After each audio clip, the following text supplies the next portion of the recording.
नमस्कार. आज आपण बनवणार आहोत शेपू पालकाची पातळ भाजी. यात काही फॅन्सी मसाले वगैरे काहीच यूज केलेले नाही आहे, तर रेसिपी शेवटपर्यंत नक्की बघा.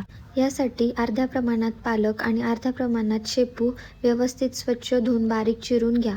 त्यानंतर एका कढईमध्ये 2 ग्लास साधारण पाणी ॲड करून त्यामध्ये चिरलेला पालक आणि शेपू टाका आणि त्याचबरोबर त्यामध्ये चवीपुरतं मीठ टाका.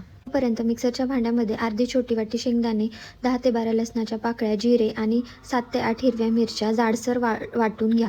त्यानंतर 5 ते 7 मिनिटे भाजी शिजायला लागल्यानंतर त्यामध्ये अर्धी छोटी वाटी तुरीची डाळ टाका. त्याचबरोबर त्यामध्ये शेंगदाणे आणि मिरचीचे आपण जे वाटण बनवलेलं होतं ते त्यामध्ये ॲड करा आणि व्यवस्थित हलवून घ्या. त्यानंतर भाजीतलंच थोडंसं पाणी वेगळं काढून त्यामध्ये 1 छोटी वाटी बेसन पीठ ॲड करून व्यवस्थित कालवून घ्या आणि ते आपल्या भाजीमध्ये टाकून द्या. मी ते बेसन ॲड केलेलं भाजीमध्ये टाकताना व्हिडिओ शूट करताना विसरले, त्यामुळे तेवढं समजून घ्या. त्यानंतर भाजी व्यवस्थित उकळल्यानंतर तेलात चिरलेला लसूण टाकून त्याची एक फोडणी तयार करून तो तडका भाजीला द्या. मी रोज एक नवीन रेसिपी घेऊन येत असते, त्यामुळे चॅनलला नक्की सबस्क्राईब करा. अशा प्रकारे शेपू पालकाची पातळ भाजी तयार आहे. Thank you for watching.